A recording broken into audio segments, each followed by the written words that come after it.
Hey guys, it's been a while. Today I'm doing something a little different. Today I'm ranking I guess it's the 11th anime I'm actually watching this season for winter 2025. It's, there's a lot of anime. Just because I'm not watching it doesn't mean it's not a good anime. It just hasn't caught my interest.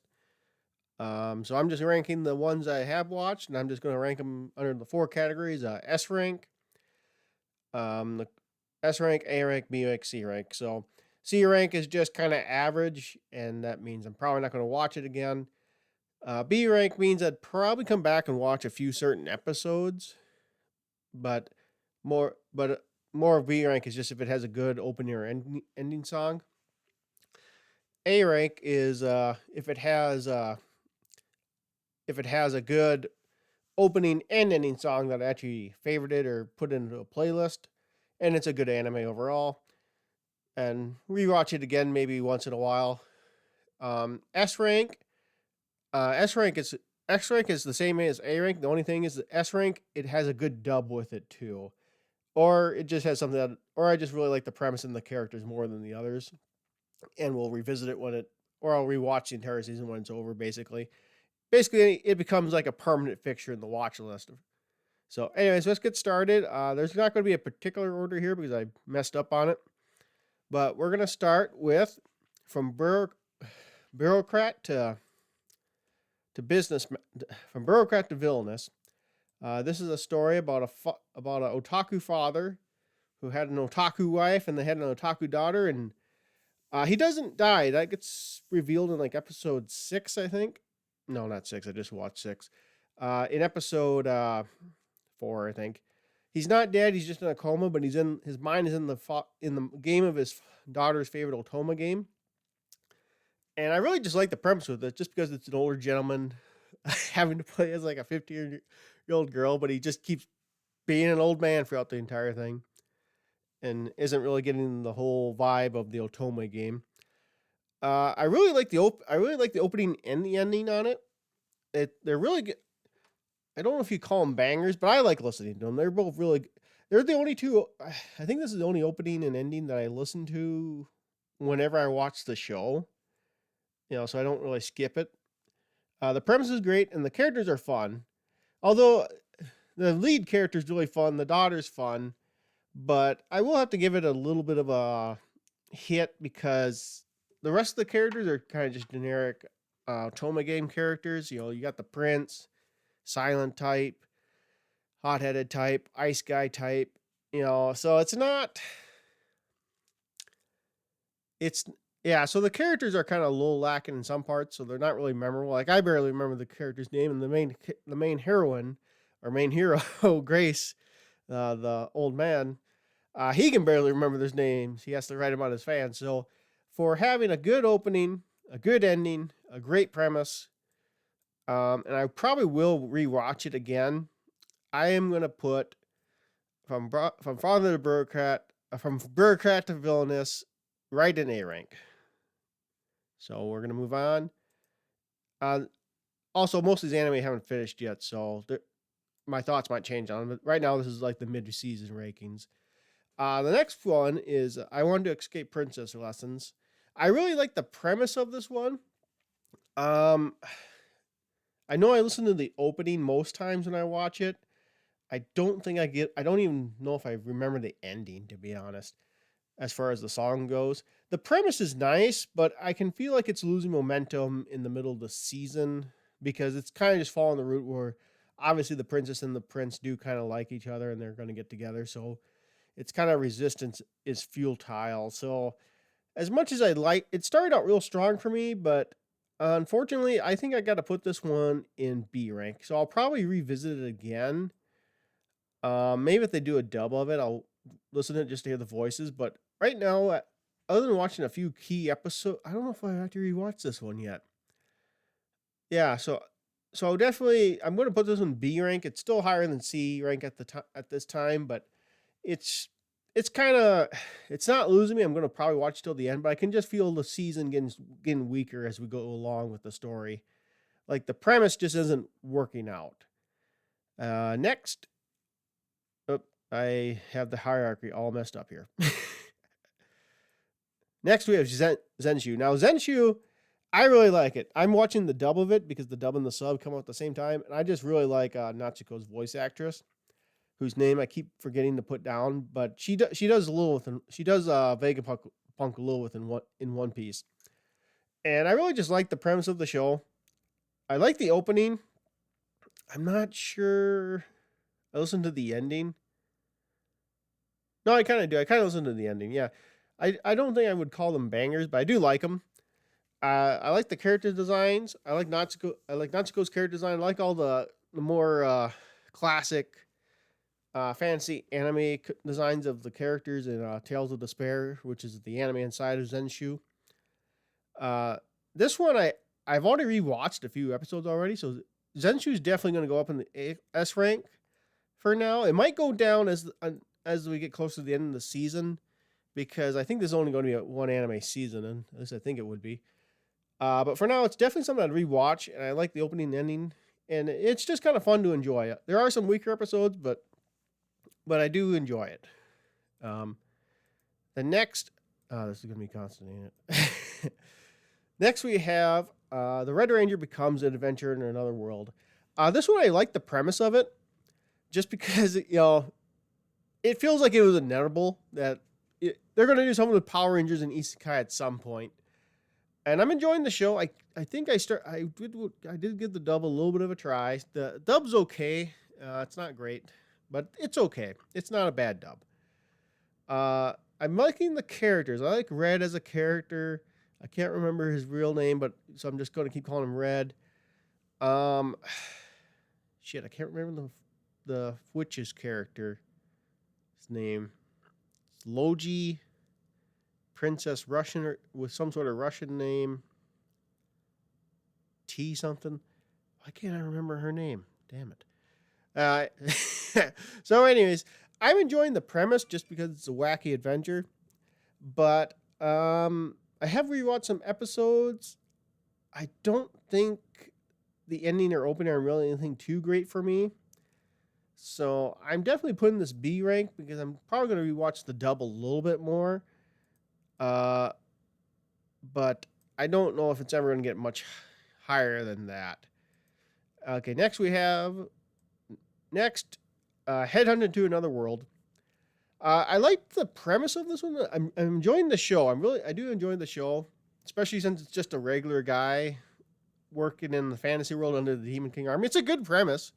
I like the characters. The overall character design of his three co-workers here, who are all ladies, by the way. So he hasn't started the harem route out of two of the three of them. He's got the secretary harem route, and he has the redhead here by the window. You see, I don't got my clicker on. Damn it. Hold on. Yeah, okay, I got my clicker. Yeah, so you got the redheaded dragon demon woman back here. She's enjoyable. They have a cute little dynamic.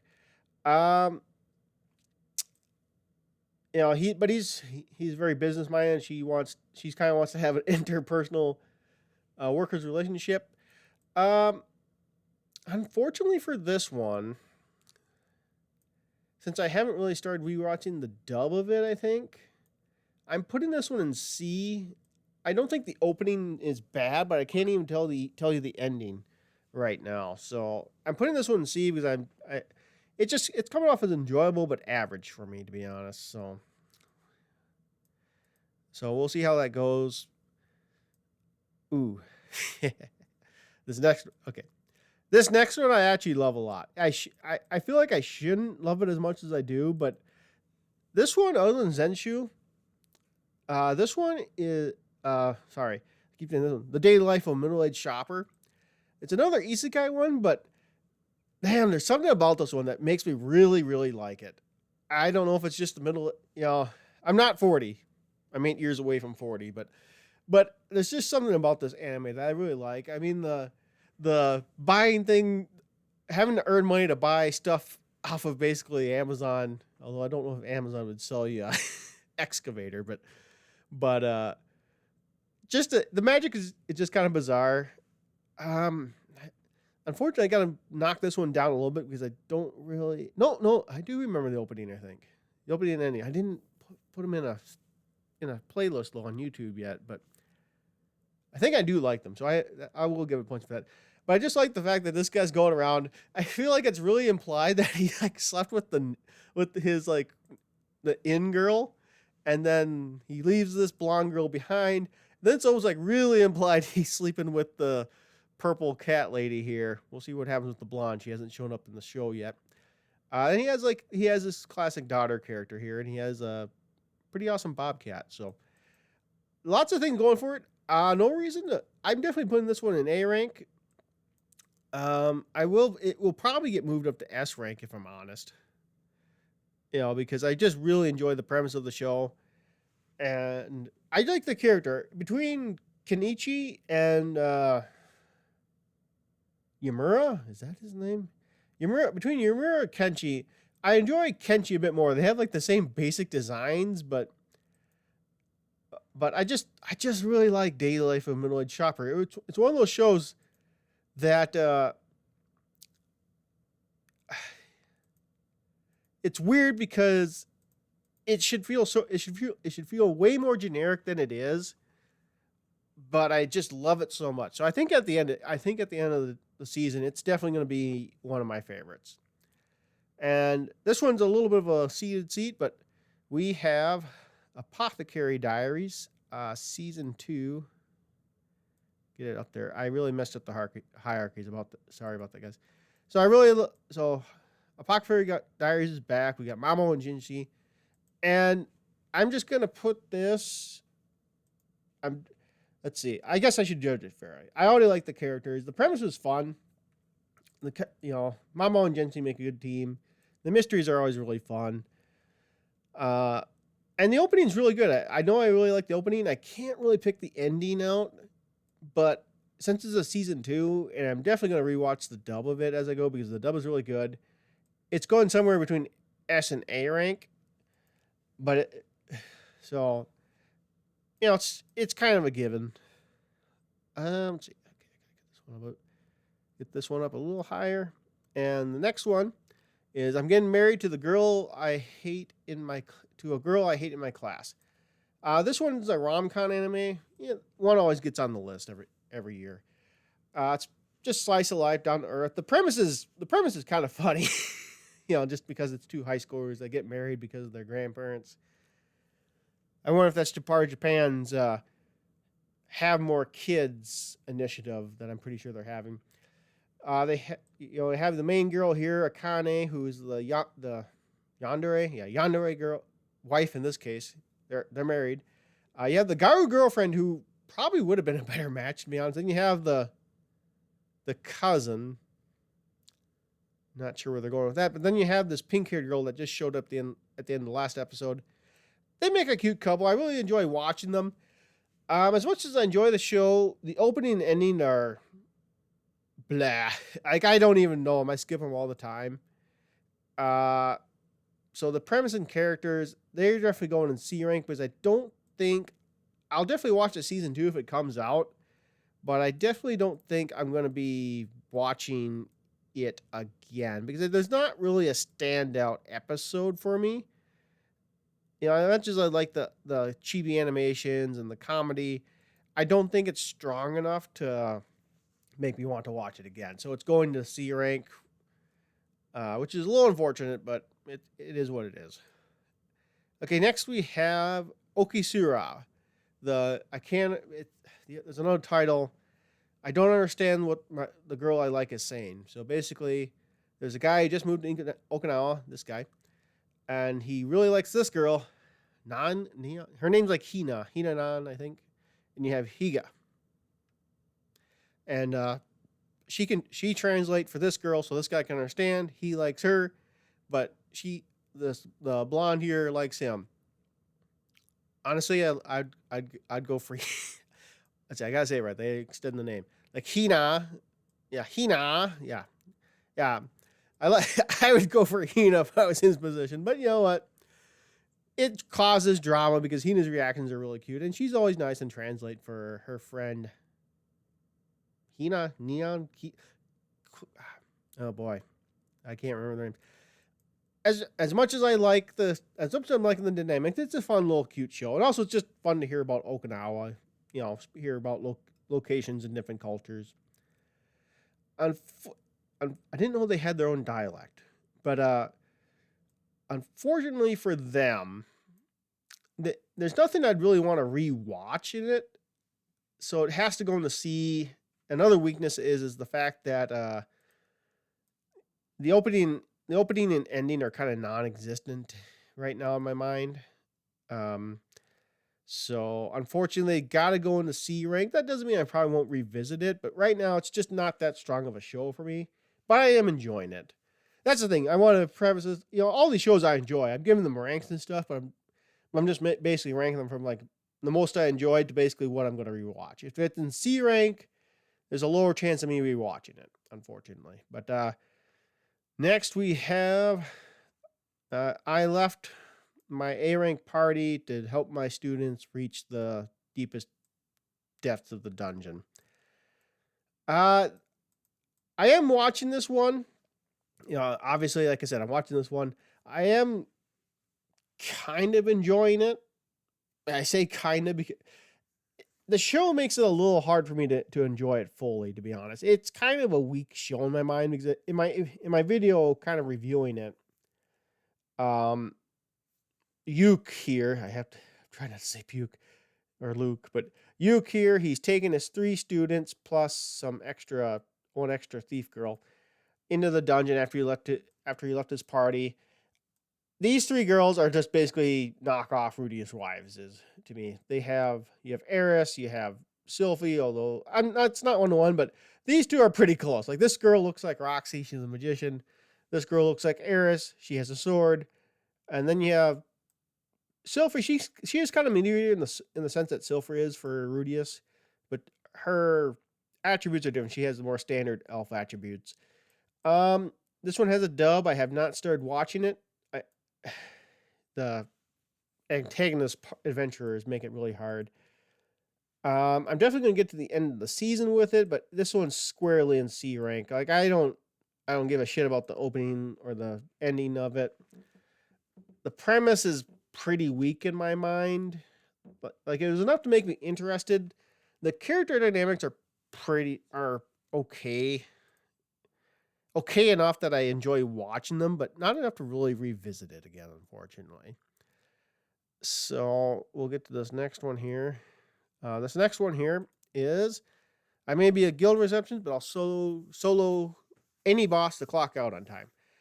This one I watched. I read the first novel and I read most of the second novel, and I knew this was going to be a better anime than it was a book. It's probably a better manga too than the light novel, but it is fun, but it falls squarely into generic anime, unfortunately. Also generic overpowered anime. The only thing isn't generic about it's the fact it's an isekai, but it's part of this new trend of overpowered fantasy that it's basically I can't believe it's not isekai. I guess is my opinion. It's a cutesy enough anime, but it is a little on the weaker side. But I am gonna put it a little bit in the between B and C, so I guess I'll give it a C plus. The ending is okay. I just don't listen to it every time I watch the show. The ending's pretty fun too. The ending's kind of cute, but uh, you know, it's still not that high tier of a show. So we got one last one here. Oops. Got one last show here before we wrap up. I'm gonna move it up here. And that is Dr. Amaku. Now this show this show is a bit of a weird flux for me because it seems to have an inconsistent upload schedule. In the fact that this is on episode 6. I don't know if it started earlier, but it didn't have a new episode this week. So episode 7 didn't come out this week. The episode the double of the episode 3 or 4 came out. Must have been 4 because I watched 3. It's basically Detective Conan. It's basically Anime Girl Dr. House, I guess is the best way I've heard it described. I do like the character dynamics. I like Dr. Ameku. She's like generic genius. You have her assistant, who would basically be Watson. I think this is her dad. You have the detectives, and then you have cutesy woman here. Then you have uh, Dr. Taco Taka Takao. Yeah, sorry, Takao's sister here, who is a bombshell. Um, Clearly this doctor has the hots for her sister, but this nurse here thinks these two should be together. We'll see where that goes, because the doctor does obviously care for Kotori, or Takanashi, her assistant here. Really for me, I enjoyed the first two episodes a lot. It was a good mystery. I definitely enjoyed the third episode with the twins the most. They just got done with the human combustion mystery, which ended in a way I didn't expect. uh, but it was interesting. I did start listening to the dub a little bit, and I kind of skipped around. I kind of watched the first episode a little bit, and then I skipped the second episode, and I watched all the third episode. I really do like the third episode. That was kind of one of the stronger episodes. Um, if it had a more consistent schedule, I'd probably be more into it. Right now, I love the opening. The opening is really amazing. I really love it. I'm going to be listening to the opening long after the show is done. But the ending is a little on the weak side, but the premise is nice. I like Detective Conan and other mystery shows. Not like they're not top tier for me, but I like them. The characters have good interactions. Takao is fun. That eccentric genius type is fun. You have the quirky nurse, gossip nurse, and Toko is a little bit of a stick in the mud, but he's fun. And I have rewatched episodes, so this one definitely has to fall into A rank. I'm just giving it a little bit of a boost, just because, like I said, the ending isn't great, so it probably should be C rank, or not C rank, B rank. But what can you do? Uh, so yeah. So at the top we have Zenshu. Uh, yeah, Zenshu, Apothecary Diaries. Yeah, yeah. Those are the. I'm just gonna wrap it up here. Those are the 11 anime I've watched. I had a lot more in the watch list, but these are the ones I'm actively watching every week. Um, I don't think Zenshu's gonna have the most. It's not gonna be the most popular in the crowds probably, but it's my favorite right now. It's the one I look forward to the most on Sundays. Uh, but eh, but yeah. So that's just it. That's what I like. That's what I'm watching. That's what I like. Just because I didn't watch a show doesn't mean it's not good. It just didn't catch my interest. If you have other shows you're watching, you can tell me in the comments and tell me what you like about them. But other than that, I think I'm gonna wrap things up. So goodbye.